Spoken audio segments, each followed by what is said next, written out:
Right on time.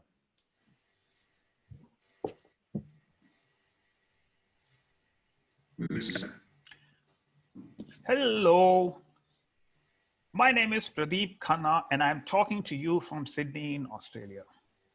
I'm delighted to welcome you to the third episode of Educator's Perspective, a series which is by educators, for educators, and anybody else who's involved in education, in learning and teaching. I'm delighted to say that we have a global audience from 10 countries today. We have people from Australia, Canada, UK, India, Denmark, Poland, Mexico, Italy, Singapore, and Ecuador. Even from within Australia, we have people from Sunshine Coast, Sydney, Melbourne, Adelaide, Perth, and Brisbane. So to all and everyone, have a lovely morning, afternoon, evening, night, whatever it is in your part of the world. We are building a huge community focused on different stakeholders of demand, supply, industry, academia, in leveraging immersive technologies, that is mixed reality, extended reality, virtual reality, augmented reality, real reality. So this is the beauty that there is no taxonomy at the moment. The standards are emerging. And it's a bit like the Wild West where nobody knows who's doing what. And it becomes difficult to validate your journey. And that is why we want to build a community and with clear, specific objectives, build a network of people, build a repository of tools and resources, do an environmental scan of who's doing what, go into thought leadership in terms of best practices, lessons learned, extending use cases, moving from use case to business case, so on and so forth, doing surveys in terms of what is the current state of play of VR, AR in different sectors of the economy. This is being brought to you by VR AR Association and Global Mindset and Lumina VR. VR AR Association, or also called VRARA, is the largest VR AR focused association in the world with 70 plus chapters worldwide, 4,300 plus entities registered with it, and a community of tens and thousands of people. We are exploding in activity at the moment as this technology, which has been around for the last 35 years, heads towards the tipping point in the next 2 to 3 years, driven by 5G. But more about that later on. In this series earlier, we had presented Michael Beilharz from Knox Grammar in Sydney, Grant from Erina School in Sydney. We had presented Thanbeer from Kuala Lumpur, and we had presented Chris Buswell from the Sunshine Coast.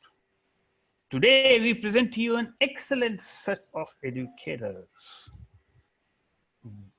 First and foremost, I present to you Dr. Robyn Vierra from Ponahou School in Honolulu in Hawaii. And I have a question for you later on, for which there is a bottle of wine. Whether virtual or real, we'll decide about that later on, but more on that later when we come to Q&A. Robyn is a director of global education at War International Center at Ponahou. Ponahou has a great history, having started in 1841, enrollments of 3,700 students, and guess what? Was host to President Obama, who was at the school, and he finished off from the school. But more about Obama later. Let's talk about Robyn. Robyn has been an educator for more than 13 years. She has taught both in the US and internationally. She is also doing work with Johns Hopkins School of Education, and she is a well-known speaker in international conferences. Please give a round of applause to Robyn. Robyn, can you please raise your hand? Hello. And next, from Hawaii, move to Melbourne, down under. and we present two educators, where one of them wines and dines and the other one does all the hard work. The person who wines and dines is Nick Pattison, somebody who was born in Canada, lives in New Zealand, is working in Australia, and also worked in South. So, man, which is your next country? Are you going to be in Antarctica next? Maybe. So Nick is an international STEM specialist, but what I love about him is that he's doing some fabulous work in Indigenous art. But more about Nick later on. Let's get on to the person who actually does the hard work, and that's Lauren Sutherland.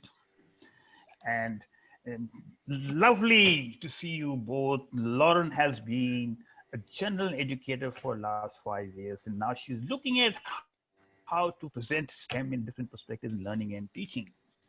So, ladies and gentlemen, please give a round of applause to Nick and to Lauren. And let's kick off the session, and I hand it over to Robyn. And Robyn, we want to know what you are doing in Honolulu. Is it just surfing? Or is it virtual reality surfing? Or what is it? Over to you. It's more than surfing. And I will say my one claim to fame is that my old classroom used to be Obama's old classroom as well. So maybe I was just channeling his energy. That's history, man. Oh, sorry, female, that's history. Yes, so very exciting. So really excited to be with you all today. Today I'm going to talk a little bit about Punahou School's work around virtual reality, why we got into it, and some of the work we're doing, and our sort of long-term vision around virtual reality. So I'm sure everybody knows this already, but VR has the ability to capture an audience like we've never been able to do before. And news outlets around the world clearly recognize this, and that they're creating VR stories to connect with audiences. We have The Guardian VR, New York Times VR, Washington Post, a lot of different ways to now consume your news content. And the beauty of this is it allows audiences to be more empathetic, connect to issues in a new way, and just to be more aware of the world around them. So Chris Milk, some of you might be familiar with him. He's well known for one of his TED Talks that talk about virtual reality as the ultimate empathy machine.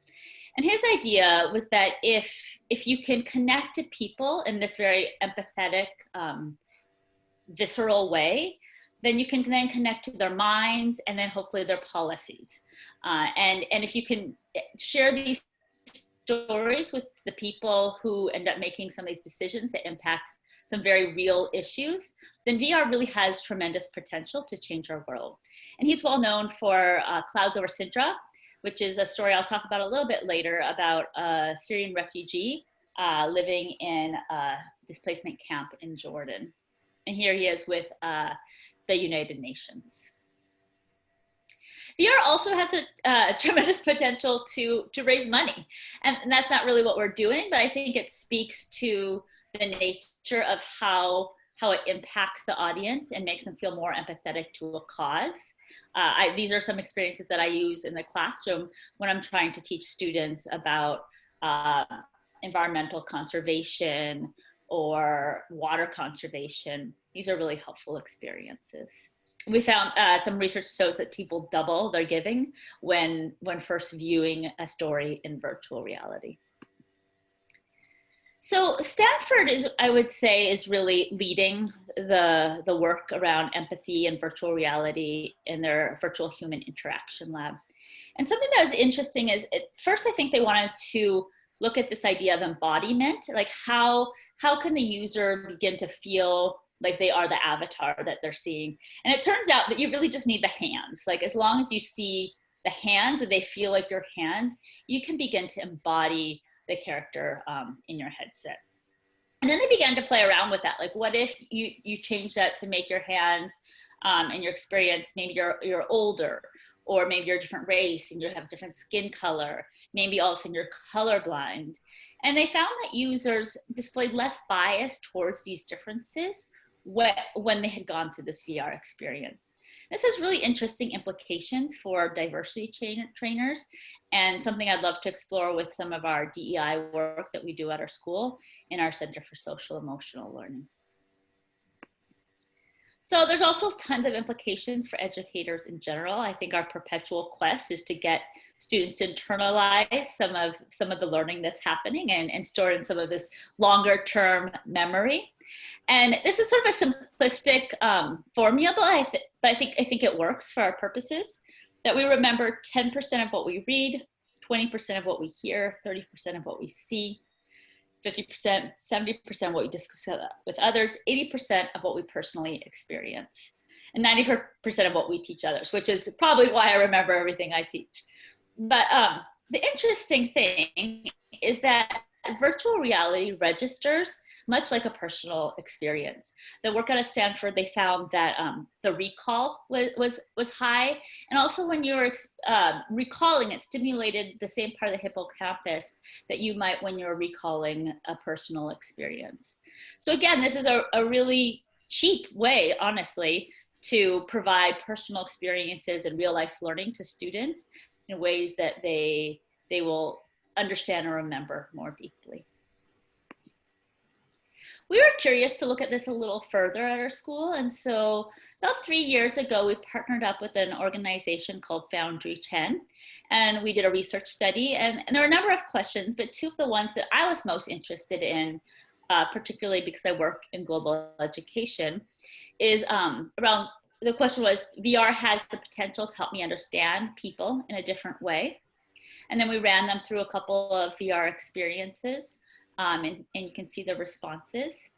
I feel that VR is a learning tool in this course. Sorry, the screen is blocking. Allowed me to do things I would not otherwise have been able to do. And students, for the most part, felt like it was a helpful learning tool. We also ran a bunch of our 11th graders, I think it was, through an ocean acidification experience where they're off the coast of Italy, and they're scientists on the seafloor, and they're dropping these flags on the ocean floor, and then before your eyes you can see the ocean acidifying, and you can kind of see why it's acidifying, and this is what one student said in response. During the VR experience, I definitely felt more empathy for the shell organisms and plants, since I felt like I was part of their world in their brief time. The deep ocean felt and looked so beautiful without the interference of mankind. I felt disappointed in what human interaction can do to such a beautiful and untouched ecosystem. It's crazy to think how a beautiful and sustainable clearing, such as the one shown in the VR, could be eliminated by ocean acidification. And I thought that was sort of a touching way for them to, I mean, there's something more engaging than being in VR, and then for them to have some of these really profound, meaningful reflections at the end. So here's a little bit about what we have at Punahou. So we have sort of the high-end things like the Vive. That's actually what I started with about 6 years ago, which feels almost archaic these days because I have my big laptop and I set it up. But I found actually that wasn't the best thing for me in my classroom, because getting, 25 kids through it, you couldn't really set more than one up at a time. It interfered with each other. Was just challenging. I mean, it's really good for some of our coding classes or maybe our art classes if they're gonna paint and tilt brush or something. But I've actually downgraded to sort of a middle range headset, the Lenovo Daydream, which is actually now discontinued. So I'm looking at maybe some Oculus Quests that don't have all the apps that I need, but we shall see. Maybe this community can help me as well. So I'll talk a little bit about how we integrate it into the curriculum, and I think that's the key part of it. It really is an incredible toy, but we really don't want it just to be a toy for students. We want it to be an educational tool, and for that to work, it has to be integrated into what students are learning. So actually, interestingly, I just ran this with 4th graders today, and this is a 4th grade class from last year, actually. And they're learning about water. And so yesterday, they started this water unit. So yesterday, we looked at how different people around the world get water, and then what happens to water when you're done with it. Like, what are there drains, is it the floor? And it links to the UN SDG goal 6 around clean water and sanitation. So we looked at this the website called Dollar Street, and you could have an opportunity to look at different homes around the world, different income levels, and see what that looks like. So today we transition to looking at, like, what are the stories behind getting water, and what are some of the personal experiences. We read a storybook, The Water Princess, which is a great book. And then I introduced them to this VR story. And this one's done by Charity Water. Again, it's actually for fundraising, but it's really, really fantastic. And it's the story of, I think she's a 12-year-old girl, Seema, in Kenya. And you kind of go on her journey of getting water, the long walk there, and then how her life has changed once she has closer access to water, and they've drilled a well near her house. Now she has she has better health, she can go to school, she becomes a nurse. And this leads to really fantastic discussions with the students. The rest of the week, we are going to be creating videos about how our water systems work in Hawaii. We partnered with a school in India who's going to be sharing videos about how their water systems work, and we'll exchange them and have some more dialogue around water. Our 6th grade classes, they focus on ancient civilizations. And while we would much rather actually go there in person, we know that that is not available due to cost and actually now a pandemic. But that's something we can't provide to all our students, nor is that the best thing for the environment. So it's pretty amazing that we can go there in 20 minutes in virtual reality. And these are, I mean, they've looked at pictures, they've been learning about the Great Wall and the pyramids and the Parthenon and the Colosseum. And it's always funny to me that when they do go into the VR, they're like, whoa, what? The Great Wall's so long. Or, oh my gosh, the pyramids are so big. And it's something that they learned about, but it's something that doesn't quite register until they're actually there and they're experiencing it firsthand. And this is a really simple, this is a Google Expeditions, nothing even moves, but they thoroughly enjoy going through the various scenes and going on their own virtual field trip. Okay, so I'm going to show you a clip from Clouds Over Sidra. I spoke about this earlier by Chris Milk. And I just think it's a really touching story. It's one that our students read the book. It's called Refugee, which is a fantastic middle school story. And then they do the VR about Sidra, who is displaced from her home in Syria, and she's living in this refugee camp in Jordan that is supposed to be temporary, and you really understand the pain of it's not as temporary as she might hope. So let's watch this. Oh, I hope the sound works. You'll have to give me a thumbs up.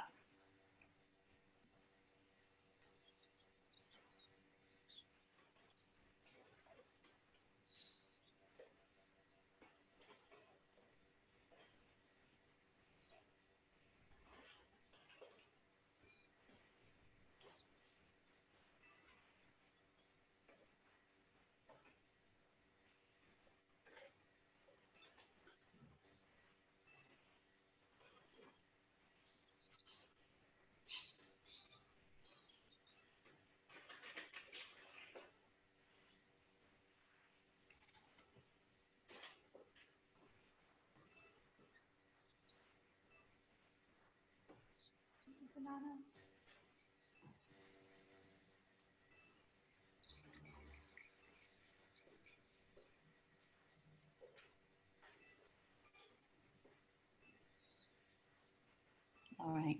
So obviously this is, there's 2 views here, and that's not how you experience in VR. It's a completely different experience. But again, you're connecting and you're really close to the character and you're hearing the character's voice, and it's a really special experience.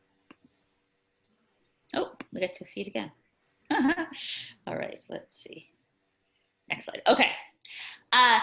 So here's one thing we did after watching Clouds Over Sidra, and I just wanted to use it as an example of how VR can inspire further inquiry. It can be launched into design cycle. Sometimes we use it as the empathy phase in a design cycle alongside other things. So maybe the students are reading refugee, they're doing some news research, they're doing VR, and then from there they can kind of define the problem, begin to sort of prototype solutions and so on. So these were some of the students, I guess their questions that emerged from the VR. This experience is really special to us because it's made by the Guardian, but it's set in Hawaii, and it follows the story of the o'o bird, which is now extinct. It was last seen in 1985. And in this experience, you are a researcher and you have a recorder in your hand, and you're very close to this o'o bird, and it's the last o'o bird, and you're recording its last song. And it's an incredibly touching experience that we run our AP Bio students through because it's something that they're learning about here in Hawaii. We've also done it as a pop-up.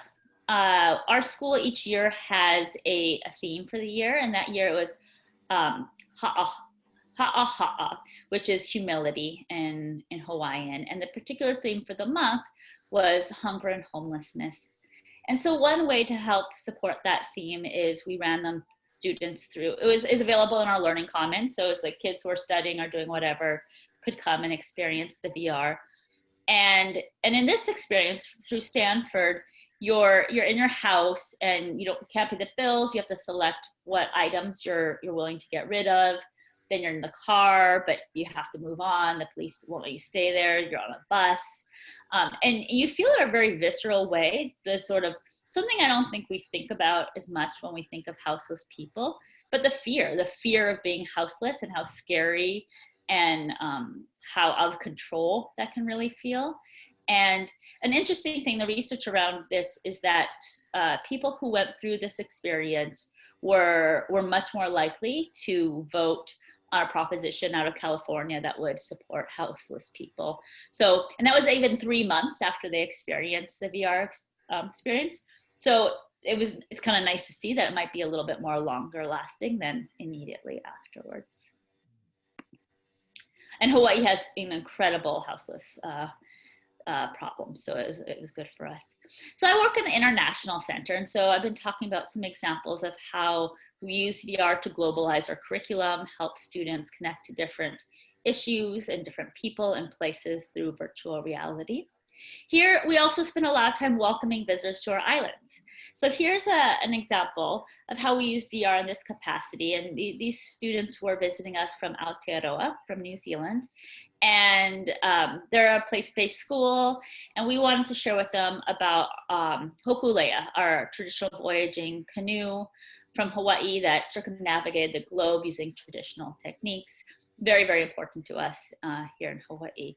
And so in order to share with them, we took them through a VR experience where they sail on the hokulea, they hear from a girl sharing about the hokulea and its significance. And it was one way that we were able to share about our place and our culture with others. We can also take them to the Big Island and see the Volcano National Park, and perhaps do a little more sightseeing than they'd originally be able to. And then we can share some personal experiences along with it.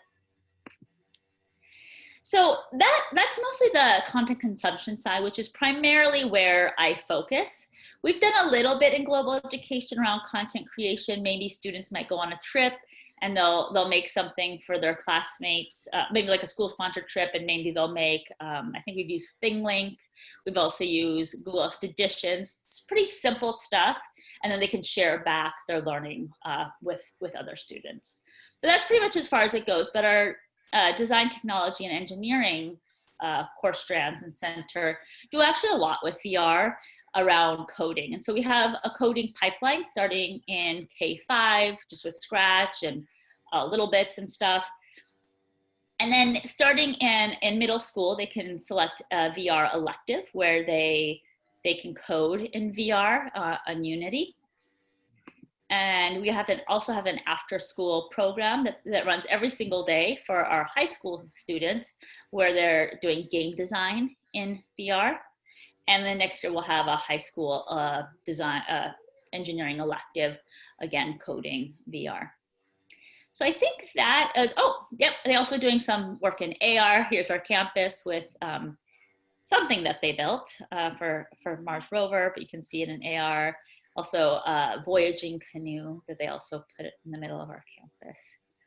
So I hope that gives you a nice summary of some of the ways that we've been using virtual reality as a tool in education. And I welcome any questions that you folks have. I'll go ahead and I'll come Thank off you sharing. very much, Robyn. That was a very, very interesting overview.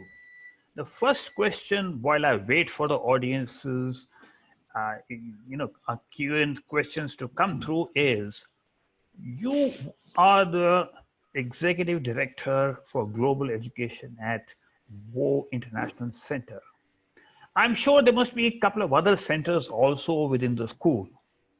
Now, is there a common VR, AR, immersive tech lab or a support system, or each center has its own AR, VR center capability?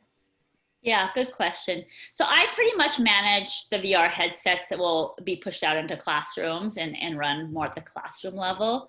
We have a new academy or high school learning commons, and well, the pandemic has slowed this down. It's supposed to be hitting ground, but and in the design plans is a VR lab where there'll be computers for coding. It'll be kind of spread out. You can set it up. The light is regulated.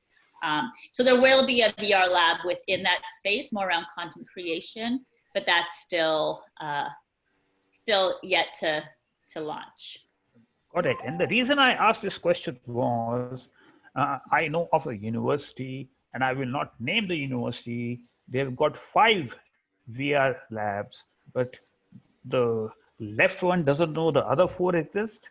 So very often in large institutions, this happens. So that is why my question. My second question is that while you are focused on global education, have you looked at teaching culture and languages in VR? Sorry, I was just yelling at my children to be quiet. You said, have we used languages in VR? Is that what you said? Have you used VR for teaching languages and culture? Yeah, so some of our language teachers have used it when they're learning about different countries. They use it. We haven't done, I'm trying to think if we, oh, yes, we did have one language teacher. There's the game, I think it's called Keep Talking or You'll Explode. Is that, it's something like, yeah, Michael, you're nodding your head maybe. And so you have to dismantle a bomb. Like the one person's in VR and then the other people are using a bomb manual to tell you what to do. Maybe that's not explaining it great, but the whole point is that then they have to do it in the target language, and so they're telling you, okay, left button, red, and they're using the target language. And someone at Foundry told me that they, in some of their research, they found that students were less hesitant to use the target language when they were immersed in a headset. It sort of took them out of that nervousness. I mean, my dream is, and maybe some of the people here can tell me how close this is I've been in like a virtual reality breakout room where I was in it, but there was 4 other people and we were collaborating in virtual reality to break out of whatever puzzle. So my dream one day is to be able to do that when we're not hardwired in, but when I'm working with Michael or you or Lauren in another part of the world and being able to sort of collaborate in a virtual world and use a target language. Fabulous. A question has come from the audience. What age is good for introducing VR? Yeah, so it's not recommended before 4th grade, so we don't really do it before then. But in our younger grades, I do use very low level VR. So even our kindergartner with a school in China. And so we just do it on the iPad, and I put Google Expeditions on it. And they're so wowed by this. It's like the lowest level of VR, but you guide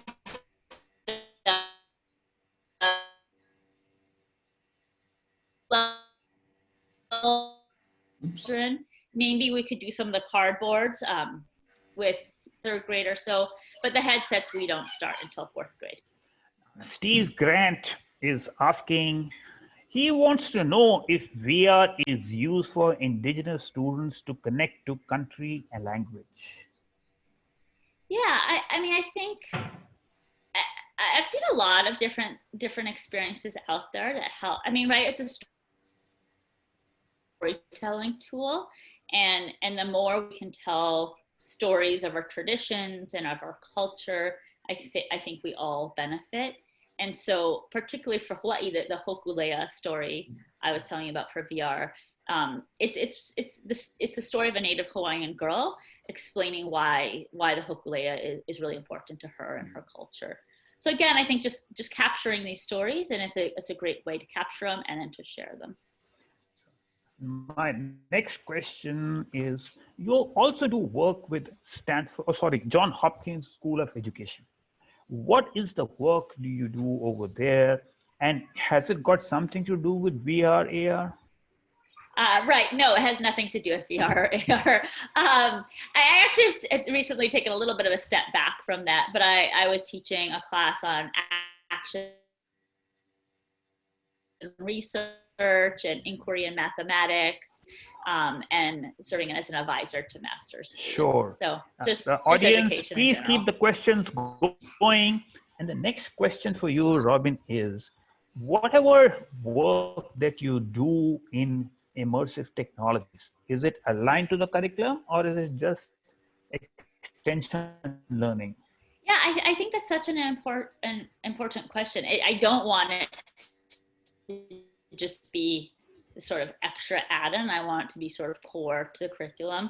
And that's why I don't just offer out experiences to teachers. I find out what they're learning, and then I say, hey, here are 3 experiences that you might try.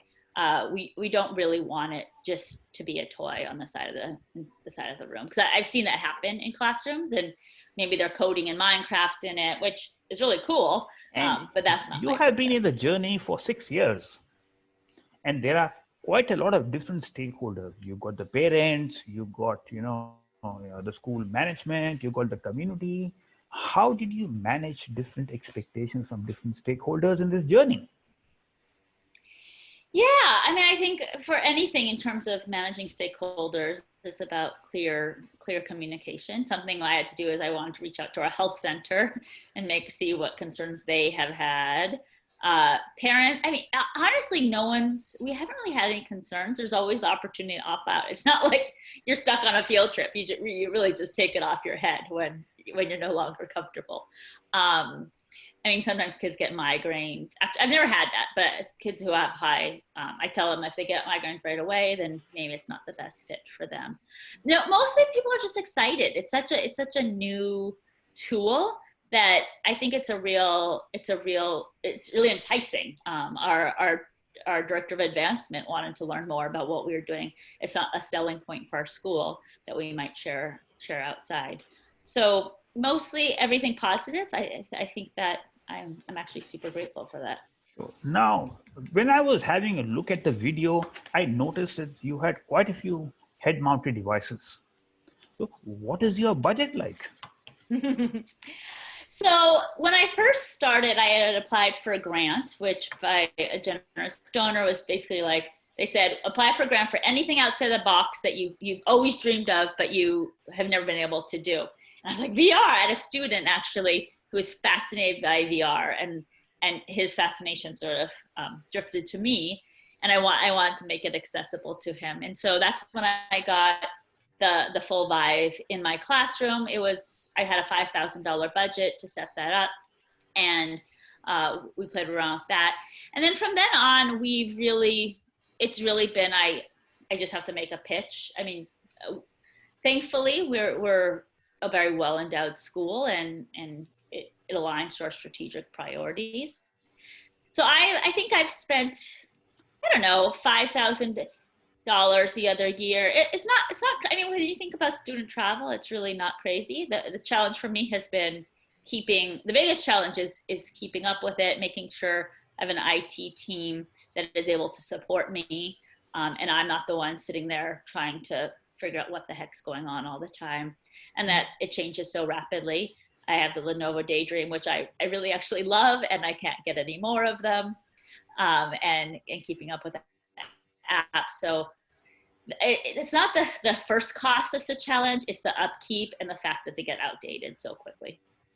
So, can I volunteer to come over to Honolulu and help by carrying your briefcase around wherever you go and teaching VR, AR kind of a stuff? Well, you can come over and you can help me. And I have to tell you that so our it's called Physical Plant. They do all the maintenance around school. They all laugh at me. They all know I'm the lady with this cart.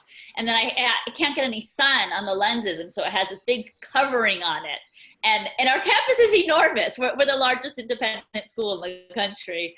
And so I'm rolling a cart all over the place because a lot of times teachers want to do things, but if it's hard or it's an extra step, they might not do it. And so my job is to make it as easy as possible for them. And that means delivering a fully charged cart of VR devices to their classroom.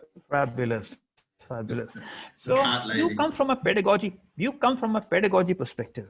How do you keep across what is happening in the immersive technology side? That you're not suddenly ending up buying some fancy toy or something which you may not know. So how do you keep across that? Yeah, well, I'm hoping all of you guys can help me because it's really keeping up to date with what's happening. And I'll be honest, we've made some mistakes along the way, and that's just part of the game. And I'm sure we've wasted some money. We've had we did hire one consultant group that helped us with the setup. They work for Facebook, and they helped us just figure out what are our needs, what are the devices that can support us. But I'm always looking at having different calls with different people. I like a lot of the management systems that are coming out that help support the VR management side of things. Not a problem. We will send you an invoice of $250 an hour. It won't be in US dollars, it'll be in Australian dollars. Oh, so it'll better. be cheaper for you. We'll give you a discount also. Thank you. Maybe I get a special voucher for today's talk. Look, folks, this was a lovely session by Robyn. I enjoyed it tremendously, and I trust you also enjoyed it hell of a lot. Let's give a big round of applause to Robyn before we move across to Down Under Melbourne. Thank you. And one question for everybody. And there is a bottle of wine. And if the COVID situation kind of disappears in the next couple of months, you get a physical bottle of wine. Otherwise, I'll give you an IOU and you take a virtual bottle for the time being. And better not expire. So that's the whole trick, Robyn. I was going to keep quiet about the expiry date. So now the question is that we normally talk in terms of time differences. Let's say that Singapore is 3 hours behind Sydney, and so on and so forth. Now, who can tell me how many seconds is Robyn behind us in Sydney at the moment? The question once again, how many seconds is Robyn behind in terms of time from Sydney? And the clock starts ticking now until I count 5, because I don't want you to Google or get your calculators out. 1, it's somewhere 2, around 4, 5. What did you say, Michael? Should I say? Okay, man, none of you answered it. And Anamika says over here, great, Robyn. So that's a feedback. So I will drink the wine and tell you the answer also. It is 75,600 seconds. And that is nothing. Man, you've taken my bottle of wine. Okay, so now we go across down under to Melbourne, to the whining and dining and the hardworking set of people. And I'm again delighted to introduce Nick Patterson, who, yes, wines and dines, but he also is doing a PhD in education. And a lot of it is to do with virtual reality and augmented reality. So, guys, tell us more about what are you doing in your school. I believe your school has 1,000 100 students, you are a primary school. So it is of all the more interest considering the questions that we've had in terms of age of the students when you start VR, etc. But what are you doing? And I've got a lot of questions because you guys are STEM specialists, but you are doing a lot of work in Indigenous art. So over to you guys and a big round of applause for both of them. Sure. Just gonna share the See, screen. you can see that Lauren was the one who shared the screen That's while all. Nick was only telling her what to do. All I do is follow her lead. There we go. So much pressure. Oh, whoops, I don't want to share it. Failed already. 2 seconds. Yeah. But yeah, I'll start off with saying thanks, Robyn, for sharing that your journey. It's always impressive seeing what you're doing at Punahou. My favorite part was hearing that you were collecting data on what was going on. So obviously evidence-based is always super important. But I'll start off by saying it's a real honor to be able to present here today and share my story with you. My story is going to start from a very kind of humble background in New Zealand, where I was a generalist teacher, to today where I get to do some really, really cool projects with VR and AR, and then to really reach out into our community.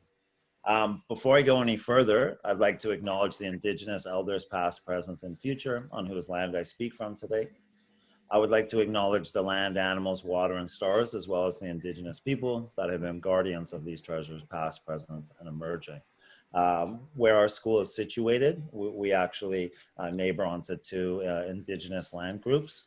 So it's disputed land, but I'm technically on Wurundjeri now, so I'd like to acknowledge them. So I'm originally from Vancouver, Canada. My name's Nick Pattison. I've been teaching for 10 years in New Zealand. I've just recently moved to Melbourne, Australia, where I'm teaching at Tulliallan Primary as a STEM specialist with Lauren. We've been team teaching for the past year through 2 different lockdowns, so it's been quite an interesting process. One of the main reasons I did move to Australia was to pursue my doctorate of education in virtual reality uses within education in general. Would I like to see technology as a tool to make the world a better place? And that's where Robyn and I originally were able to connect and some visits to Hawaii. But I think we're both kind of on the same path where we see the empathizing and the ability for technology to reach out and to allow our students to be part of a global community.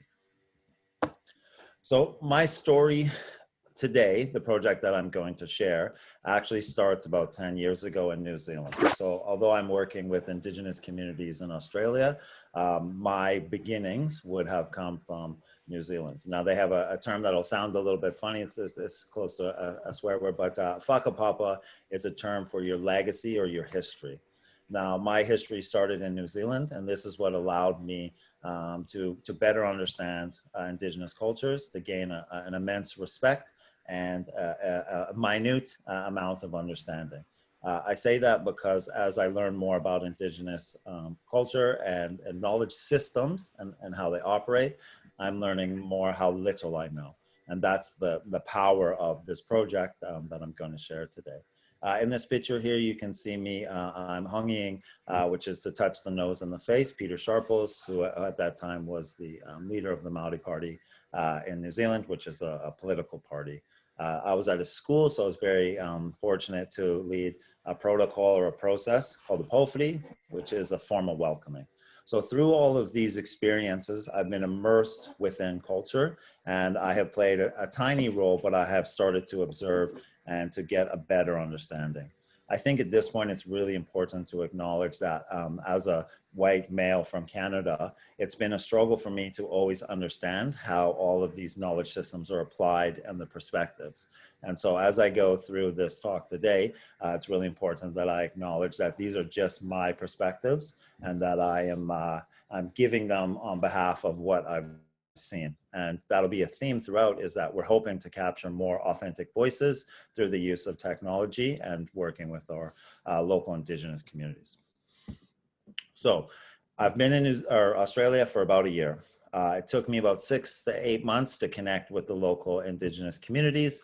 Things just work differently here, and it's not a better or worse, it's just different. And so as I was going through that process of building relationships, I was starting to learn some of their needs and wants and how we could align that to some of the work we're doing in our STEM center. So we wanted to create a project where we could apply some technology towards existing knowledge systems, specifically Indigenous art. Now, this is something that I'm actually not very familiar with. So it's once again, a wonderful opportunity for me to observe and to just immerse myself in a different way of thinking of the world. So what we wanted to do was to add digital layers on top of an art piece. And so we reached out to one of our local communities, Bunarong, and we secured a partnership with an artist who is going to create an art piece that represented our school. And then from there, we were going to add some digital layers. So this is an ongoing process. Full disclosure, we haven't completed it, and we don't see it being completed in the next 10 years. And I'll elaborate further. But what we hope to do is to not only complement the art piece, but to allow the art piece to be a tool for connecting, for building relationships, and for our students to both learn and to teach their community.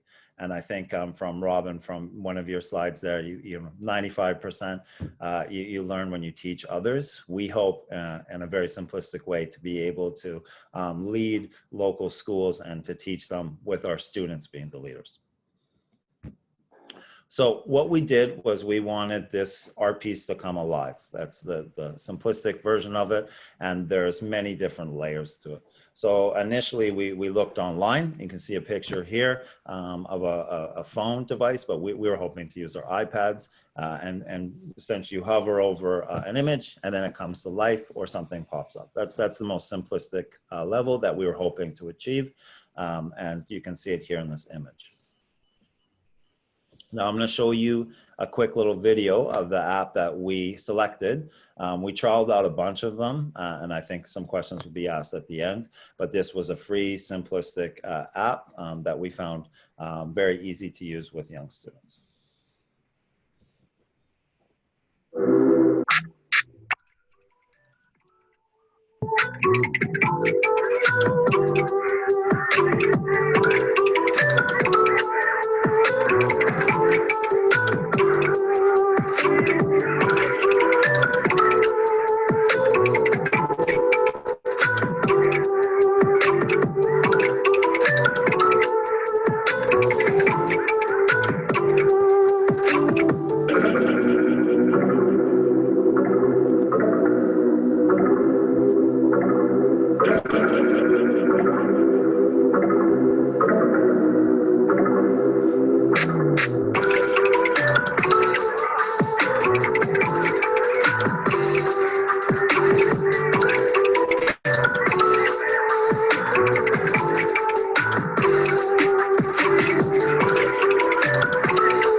Thank you for watching.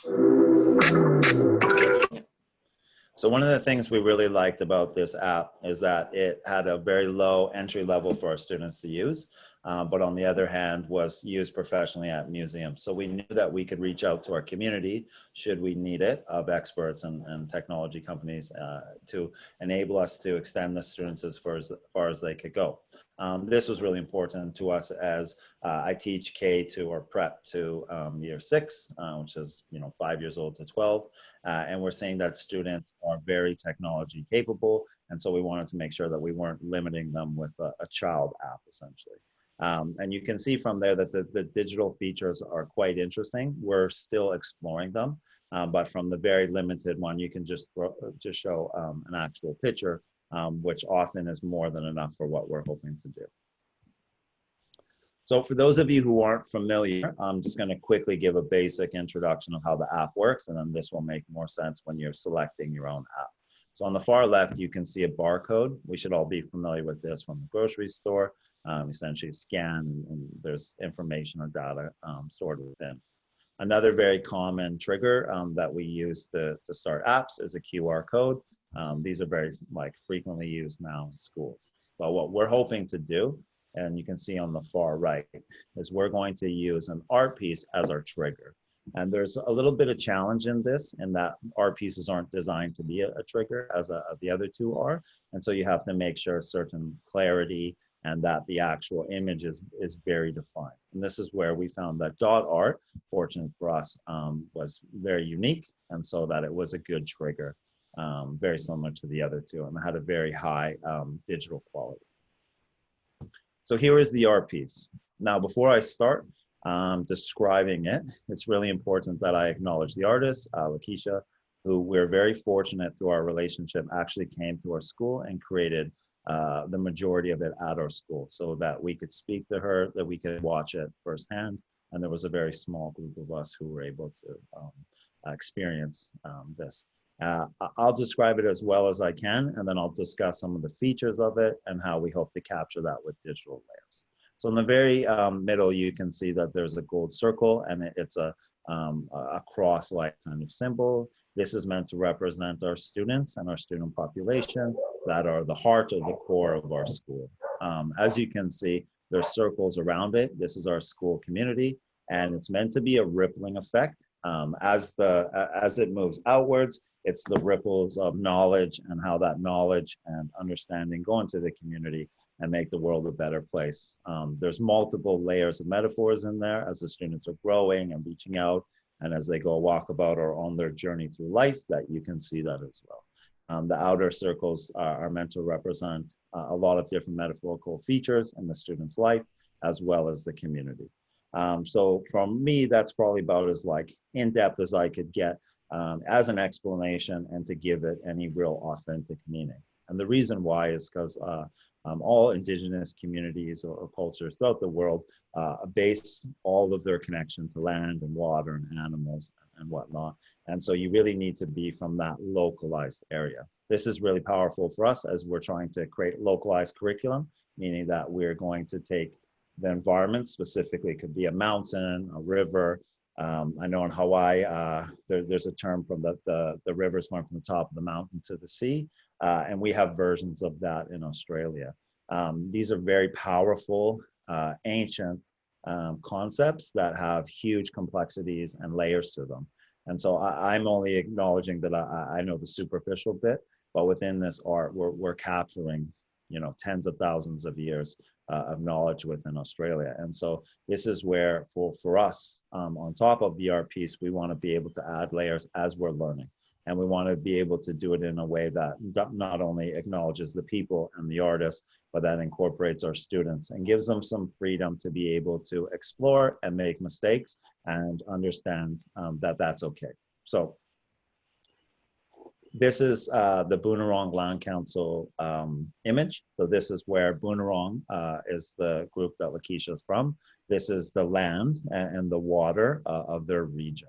So just even looking at it, and through my simplistic understanding, I can tell that there's different types of waves. It's a very long, beautiful coast. There's going to be a specific type of water. This is going to be affected by different seasons and different features. And there's obviously different animals and organisms, all these things. And so these layers can essentially go on forever, as can the digital layers that we put onto the art piece. But from the very beginning, it's important to understand that for me to understand this water and to be able to even describe it, I would need to physically go into it. I would need to smell it, to taste it, to be around it. And unfortunately, for a variety of reasons, we can't always do that. So what we're trying to do is to use digital tools to be able to capture as much of that as we can. Now, at this point, it's really important to also highlight that with Indigenous communities, not all knowledge is to be known within their own groups or to the wider world. And so that's where we're very sensitive to these ethical considerations as well. With this idea that not every gift is for us to have, and that it's not our place to be asking for these sources of knowledge. So the beautiful part about having the art piece from Lakeisha is that, one, it connects us to Bunarong, and it begins the reconciliation process of us connecting and showing respect. And when they feel comfortable, and the space has been opened now, but when they feel comfortable, then they can share what they would like with us. And if it isn't at that point yet in our relationship, well, then we can experience some of the things ourselves without interrupting or imposing ourselves on that group. So literally we could go and see the water, and we could take images of it, we could record sounds of it, and we can add these layers. So for us, it's setting the foundation for a long-term relationship, which is built off of comfort, of respect, and of a shared understanding of where we're going. And for that is, we want our students to understand and connect with the land, but we realize that this is an ongoing process. And so through art, and not only just painting, but we feel performing art, every type of art, that it allows us to really connect. So I wanted to show this image. The spelling is different from how I would say Bunarong. There's a variation throughout time, but the main point is that you can see where the arrow is that they are along a large coastline. And so not only when we're starting to talk about the connection to water, already there is a large connection to various places in the water. And so this is where the painting might come from, a very specific place. And so you can see the immense complexities when you're starting to connect to land, and specifically with metaphors. There's tides, there's currents, there's a variety of different things. And so for us, it's super exciting to just have this journey begin where we can start to understand and speak to the students. So already, if I was to give this exact talk to the students, it would open their eyes to not all water is the same, that it's going to be very localized, and that within Australia, we're surrounded by water. This is important, not only obviously to our life, but to our livelihoods. And hunters and gatherers, you know, Indigenous people, 40 to 70,000 years, whatever the, you know, the current kind of guesstimate is, that's a long, long time of these processes. And they're going to be quite ingrained in their art, in their songs, in their performances. And for us, we're just starting to learn. You know, Australia's a couple hundred years old, and so it's going to take us a while. And I think by acknowledging that fact and saying we're here for the journey, we want to learn, and when you're ready, we would love if you shared any of your knowledge with us. And that's where we've started. And we think it's really important to do this with shared understanding of what respect looks like in Indigenous knowledge systems and cultures. So water, just by simply having the water move, it completely changes the dynamics of what an art piece would look like. And so this is a very, very simplistic image, but what I wanted to show was that by adding this to that art piece, that dot art piece, it transcends the barriers of language, of cultures, and we can start to understand more of the soul and the essence of the art. And that's what we're really trying to understand. For our school, we may never know all the detailed stories or the complexities or the nuances, but we can start to understand the general ideas. And that's where we find these digital tools are extremely powerful, but also very simple. For us, we would hope that our students become creators. They can't always do dot art, one, for cultural sensitivities, but two, time and all the complex, like the restraints of school. And so what we're trying to do is to create a platform that allows everyone to participate and to continue to build this knowledge. So we hope that this one art piece, we're waiting to display it, to do a proper protocol, that students are adding layers to it, like I said, 10 years from now, as we start to understand and build our knowledge. And I think that's a beautiful thing about art, is when it's displayed and it's prominent and it's respected, it can be an actual focal point for the whole community. So just to recap some of the key points here, is with this art piece, we want it to be a tool to connect with the local Indigenous, but probably the most important part is that the artist has the voice of their own work. And as soon as even I start to describe it, I've essentially stolen that or modified it. And so it's really important that they have that opportunity. And that's where the technology, and we're still working with our artists, as we want to make sure that it's that's very clear and exactly what they want to say in their art piece. And these things take time and thought, because once it's recorded, and this is one of the ethical considerations, then it is there for eternity.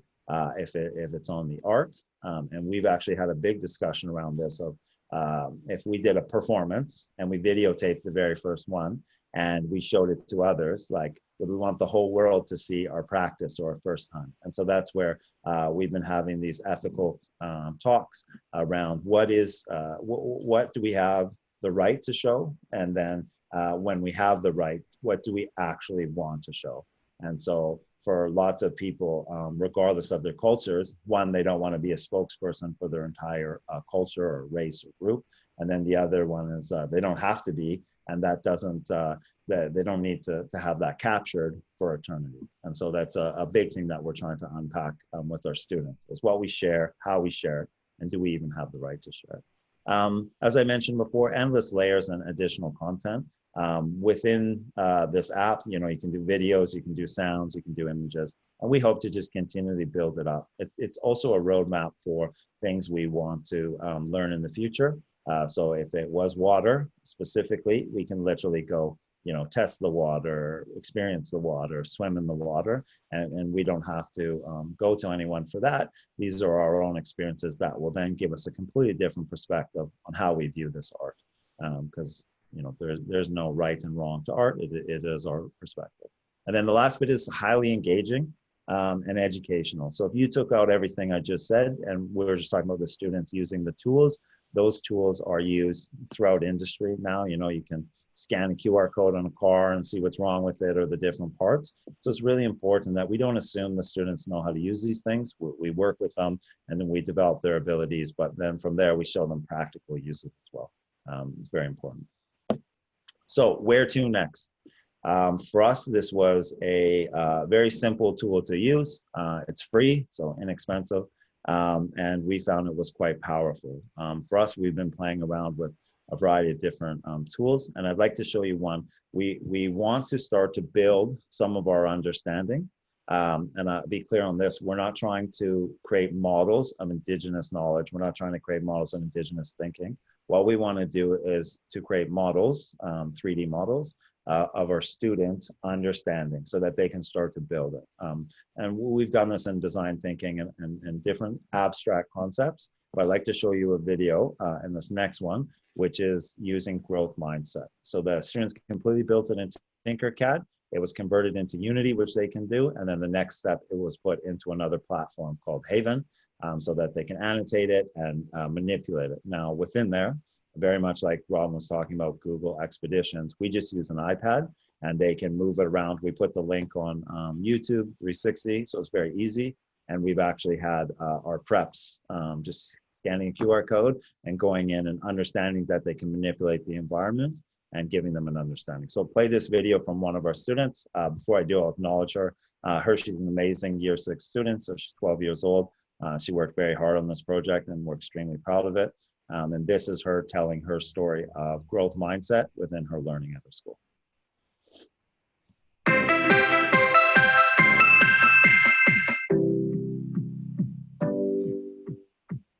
Hello and welcome. This is my Tinkercad world of a park. Each and every little thing in this world represents a metaphorical meaning of growth mindset. Everything in my world shows who I am, my struggles, but also my strengths.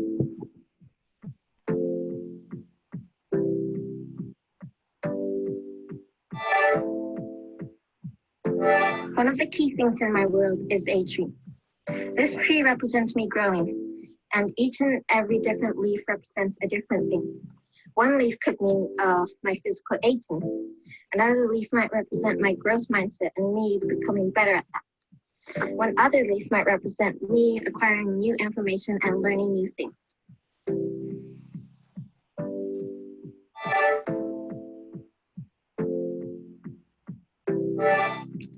Another key thing in my world is the benches.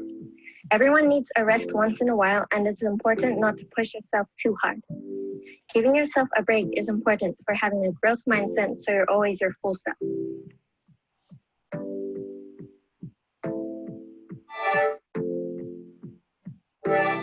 This is personally my favorite one, which is the fountain. The fountain is actually connected with the river. They both represent my journey and how I keep going, just like how the water keeps flowing. Within my river, there are rocks and lily pads which represent the obstacles I face.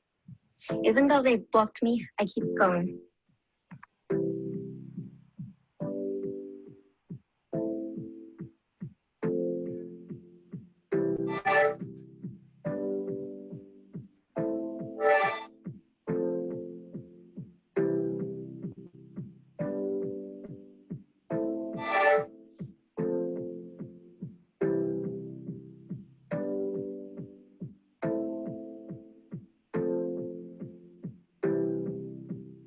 Thank you for having a look at my Tinkercad world. It was really nice to have such an opportunity, and the fact that it's on such a good topic makes me happy.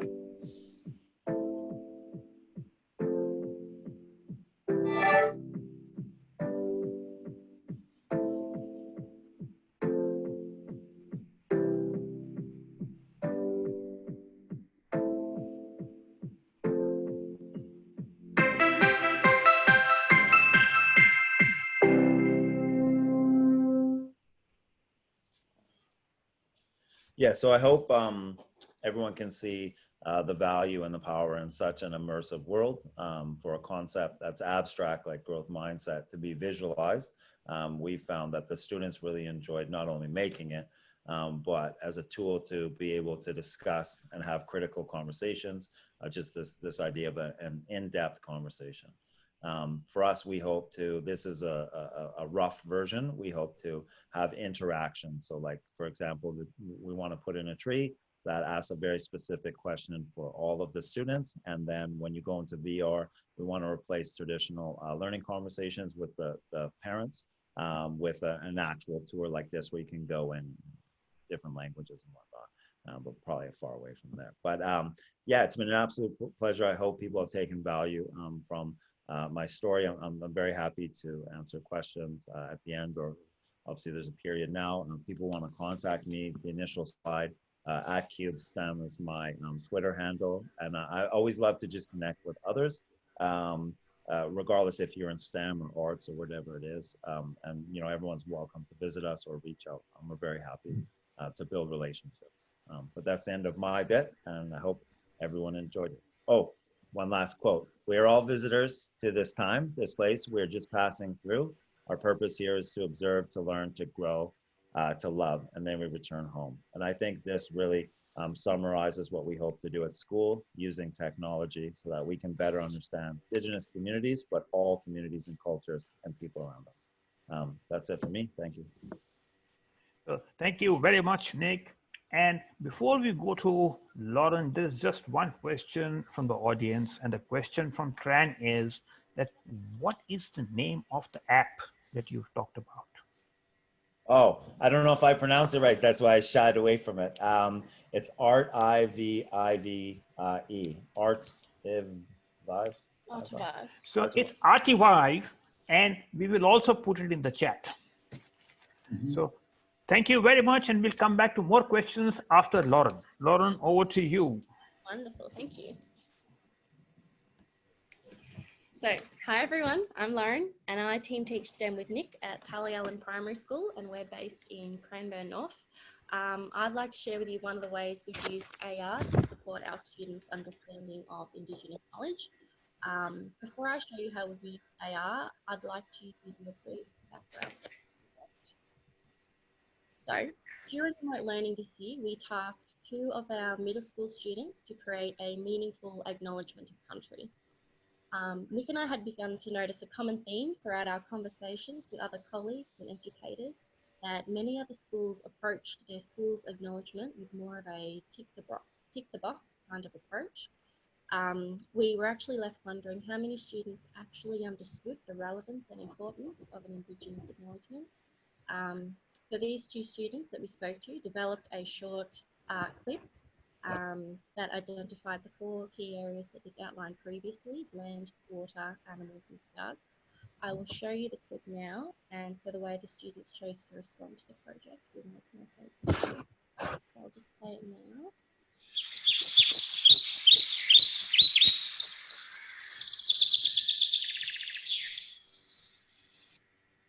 Hi, my name's Sienna, and this is Murray. We are from Tulliallan Primary School. We would like to acknowledge the Wurundjeri elders past, present and emerging. We would like to acknowledge the land as it is the foundation of all life forms. We would like to acknowledge our animals as they are unique to our country and help us survive. We would like to acknowledge our water as it flows through the land and our bodies providing life. We would like to acknowledge the stars that have no beginning or end and contain all the knowledge and history of the universe.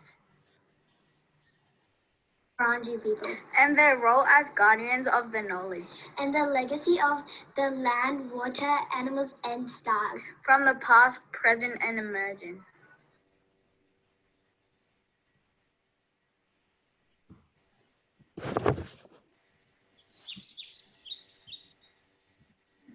So after our clip was made, our students now had the means to visualise what was being said during an acknowledgement, specifically these 4 statements listed here.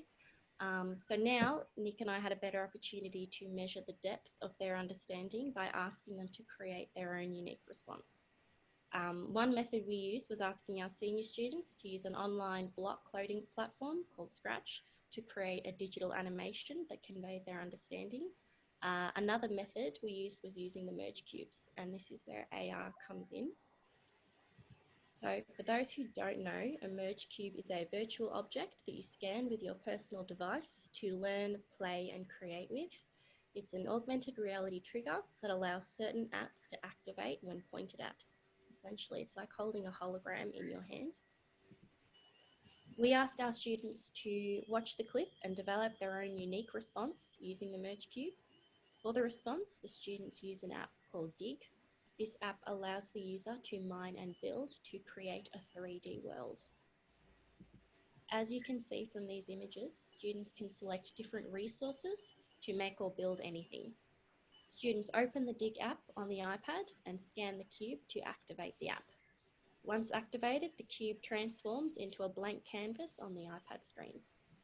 As students begin to build, they move the cube around to view different sides and angles. As a side note, when Nick and I use merge cubes, especially with the little ones at our school, we usually create a set of task cards that explain in extremely simple terms how to use the app after we've introduced it. It's a really great resource for teachers to have and to keep in the future when introducing these apps to new students and new users as well. So let's have a look at some of the specific examples that our students demonstrated their knowledge. You can see the first student here represented land by creating a beach scene on one side of the cube, and our second student here created an Australian bushland while also including a series of campfires to represent Indigenous gathering spaces. Another student here has created an intricate waterfall to represent the water that runs through our land, while their partner created an intense forest with a lake right at the centre. I wanted to include this other example of a design students made, as I thought they had used the resource options in a really creative way to build a structure that includes windows and doors. I'd now like to show you one short clip one of our students created explaining how he approached this project. So I'll share that now.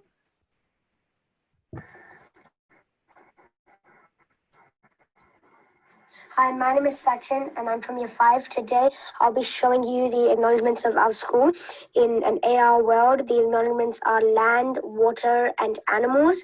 So this one is land and I've chosen Uluru. I built Uluru with a red block and because it's red and it's a native landmark in Australia. Now if we flip over to this side, we can see I kind of built like a kangaroo with a little joey inside there. And what I did was I used a brown cube to make it like this with a little tail that goes like that. And there's the kangaroo, and that represents our animal thing, I guess. And we have, it is a native animal in Australia, so that's why I chose the kangaroo. And then we have our river that runs along here. So, oops.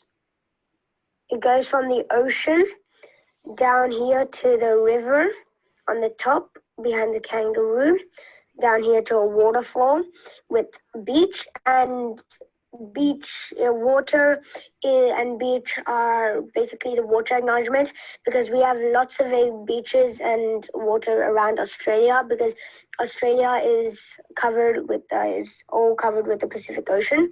So we have the sand, we have the waterfall, it goes up, and there's an ocean, and then we just have some dirt because for like the grasslands kind of, and we have this like big brick of dirt, and that is my AR world. So as you can see, Sachin completed his Hey, task. Lauren, your mic is, I think, covered because your voice is coming very low. Oh, I'm sorry. Can you hear me better now? Yep. Okay. So as you can see, Sachin completed this task on the phone. Upon reflection, he found it to be tricky using a phone as the screen's a lot smaller, as well as the individual pieces and blocks were a little bit fiddly. You can see that Sachin easily moves the cube around as he demonstrates his work. It may jump in and out when the cube is moved too quickly. However, it doesn't really take too long to come back into focus. I will now show you another example of a different way one of our students chose to approach the task. Hello, I'm from 5D and my name is Abjot, and this is my merge cube world thing. So I represented Australia by the Uluru, made out of red sand and sandstone, and a giant sandy mountain, because a lot of Australia in the middle mostly is surrounded by sand. I've made some mountains because, well, there aren't that many snowy mountains in Australia, because Australia is a really warm warm place. So these are some mountains, not snowy, but I made some forests because there's a lot of trees and stuff like that in Australia. Campfires, Aussies love camping. Some waves, a whole ocean with a lot of waves and a small little island. And because Australia is basically surrounded by waves, and this is just like a tiny lake, if this was all of Australia. And some like flat land, like plains, because a lot of animals like need to roam around in flat land, like kangaroos, wombats may live up there. But yeah, and then there's some like these leaking down, like the water. It's basically all meant to be Earth in Australia. So it's obvious straight away that the iPad is a much better and easier tool to use with AR, and it was less fiddly. It was also easier for Abhijot to sit the iPad on the desk and move the cube around. So yeah, essentially, oh, let me press that again. Yeah, there you have it. That's an interactive way that Nick and I got our students to represent their understanding of Indigenous acknowledgement using AR. The depth of the student understanding for this particular response was gained through direct conversation and presentation accompanied by a visual aid. So in this case, that was the merge cube. The concept of constructing a visual response can easily be applied to other subject and curriculum areas, and it's certainly open enough to meet the diverse needs and capabilities of all learners. So thank you so much, everyone. That's so nice, Lauren. A big round of applause both for Nick as well as Lauren. And one of the first questions which come to my mind is that both of you are STEM specialists, or at least you, Nick, and Lauren is also now focusing onto STEM. How did you folks land up into Indigenous art? So I think from my previous experiences in New Zealand, I realized how important it was to connect with the land for students. And then this would automatically mean connecting with Indigenous communities of the land. And I think when it comes to art, as I'm starting to understand what STEM looks like, it's, to me, less to do with robots and technology and more to do with understanding the world around you. And like Robyn does a wonderful job in Hawaii, empathizing. And I think a key part of before you can empathize with even people is to empathize with the land and to understand those features. When I mean land, I mean like the animals and stars and whatnot. And so from a Maori's perspective, as I've come to Australia, I've actually carried some of that essence with me and how I look at Australia. And that just reinforced my understanding that once you see some of these perspectives, they can't be changed. And so in Australia, I did I was very clear that I didn't read anything before about the different cultures because I wanted to experience it and learn it. And I know it's going to change the way that I continue to perceive things. And this was very important for our students. So with STEM, there's a million things that we can learn. Why not learn some things that'll make the world a better place and them kinder, more loving human beings? And so that's fabulous. Fabulous. My next question is this merge cube. How much does it cost? I have a feeling, I think it's been different prices based on different sites that I've looked it up, but I have actually found that you can go online and you can actually print your own cube and then get the kids to create it themselves. Oh, fabulous. So that's a really good option. A very great option for everyone. Oh, that's great. You see, because the key message that I want to pass on when I look at your presentation is that, you see, one doesn't need to spend pots of money in trying to look at being innovative and kind of leveraging these technologies. Because when I see that RTY, that is free. Now, here again, with the merge cube, we've got an option in terms of just printing it and kind of getting it free. So what kind of a budget are you guys operating at your school? We're very fortunate, Of course. we're very fortunate to have a very healthy budget, probably not Punahou's level, but in Australia, we do pretty well. And also our management, specifically our principal, has prioritized it as a key strategy, is this embedding technology. But you can do everything quite inexpensively. So I think the merge cubes are about $250 for 12 of them. And then within the class that we purposely have the students work in small groups so that they have to share. So although we have the technology for one-to-one devices, if we chose so, we prefer that they learn to communicate and speak to each other because it's much more than the actual skill of using the AR or the VR. It's the application, and it's always going to have a human factor. Fabulous. And what about alignment with the curriculum? Is it just extension learning or is it aligned with the curriculum? Well, I'd say for us, so in our school, we teach STEM as its own subject, but building on to what Nick was saying before, I know for us, when we do, collaborate with other educators and reach out to each other and we find all the new tech that we want to purchase, I suppose for us, we really need to justify why we need it, how we intend to use it. But a big focus for us as well is with the tech that we have, we actually need to help teach the other classroom teachers how to use it as well, so they can better bring it into all of their teaching as well. So that's another team that Nick and I are currently working on at our school, is what different tech do we have, whether it be merge cubes or VR, and how can we support the classroom teachers as well to bring that into all of their different subjects that they teach as well. Does that And now again, a similar question to what I asked Robyn. Both of you are coming from a pedagogy perspective. How do you keep yourself across what is happening in immersive technologies? So what we're doing right now, communicating with everyone else and keeping up to date by seeing what other schools are doing out there. And have you ended up buying any expensive toys and later on wondering what to do with it? Has some solution provider come to you and said, this is very fancy stuff. So how do you go about, how did you kind of choose merge cube and RTY? Did you go through a process of selection of a number of apps? Yeah, so we'll go with the merge cubes. So Lauren and I are both new to STEM at our current school. And so as a new school, I think it's about 3 years old, they bought a foundational infrastructure of, say, iPads and merge cubes. And so for us, what we did, and we did this very explicitly from the beginning, is we used what was already at the school. So most schools now have, a 3D printer. It may not be the fanciest. They have, iPads and other technology. A really key factor, and I think this will answer your question more directly, is we wanted to use the infrastructure that was there. We didn't want to extend it.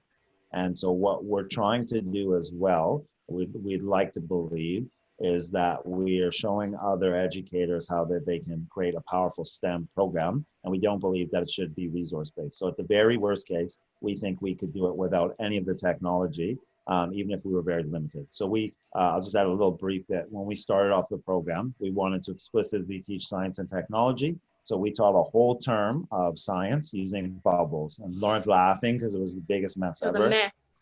And these other little like catapults for the other one, because it's really important that it's the thought process, it's not the technology. We're just very fortunate to build relationships that allow us to use the technology.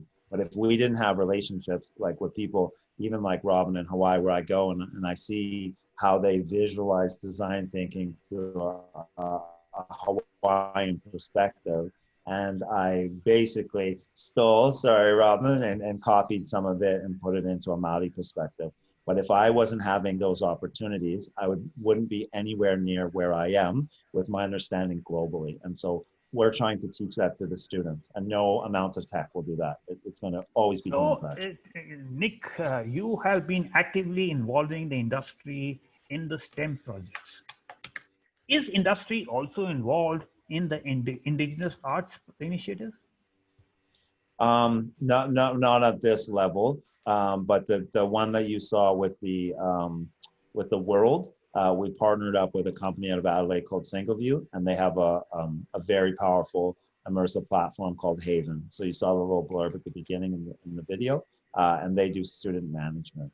But it's actually very easy to connect if you have a clear goal. So I'll throw it out to all the educators there. You can hit me up if you want to collaborate. Our most recent project, and I was going to mention it to Robyn offline, is that when we go into Scratch to code, there's only limited characters, and they have the general religions and backgrounds, but we have a lot of Sikh students at our school, turbans, and so we've reached out to industry and IT company to say, we want little characters that represent us. So how cute would it be, you know, a little Hawaiian, whatever that looks like, because when you say Hawaiian, people have an image, but there's probably much more different images to Hawaiians.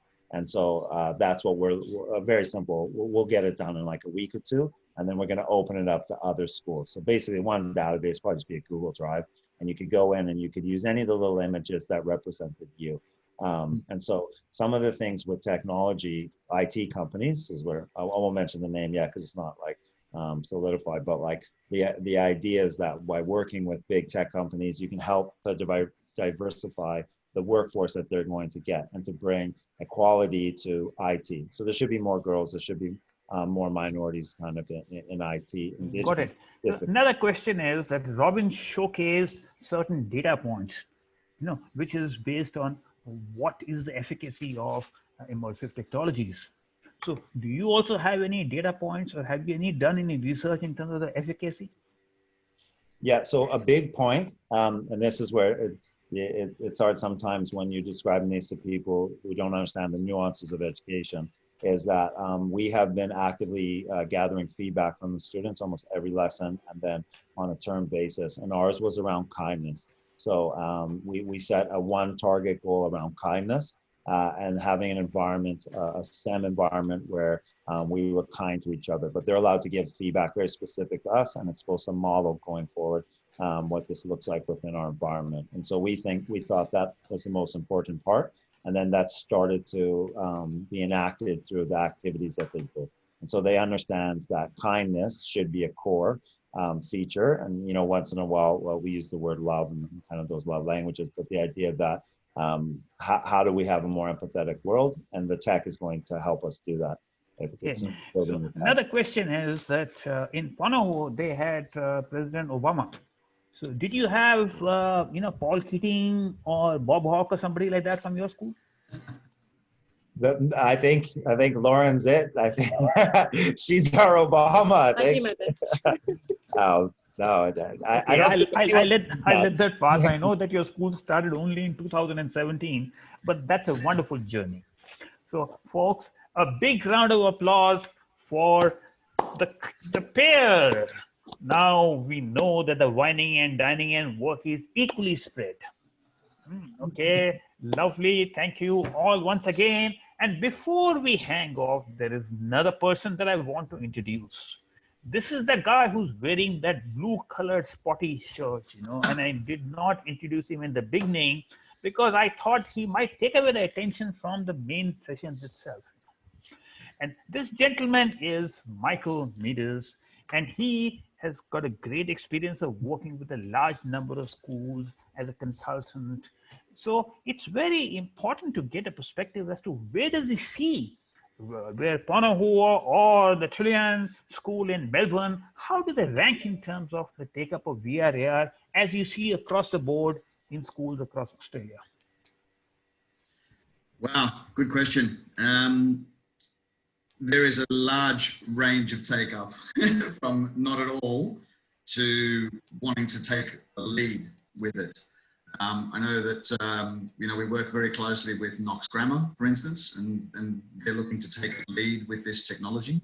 And they're certainly doing some amazing things. Then there are other schools who are just, I suppose, grappling with the idea of how do we integrate it, because we don't have anybody here who can champion it, really. They like the idea, but they don't know how to do it, and they don't know what kind of benefits they're going to get from it anyway. There is a misconception, I think, out there at the moment about budget, that you must have a large budget to do this. And I think that, it's great that we heard from both, like all the presenters today, who said, we didn't start out with a massive budget. Nobody started out with this huge budget. If you do, that's great if you have the ability to do that. But if you don't, it can be a very small step. And I've said that across all the webinars that we've done, all the episodes that we've done. Take small steps. What's out there at the moment? It's everywhere. Some people are doing some extremely amazing things. Working with an igloo. We have Swinburne University of Technology, who has an igloo, and they have a connection with Knox School down in Melbourne. And they, they're looking to bring that as part of their kiosk STEM program. So bring schools and students into the igloo.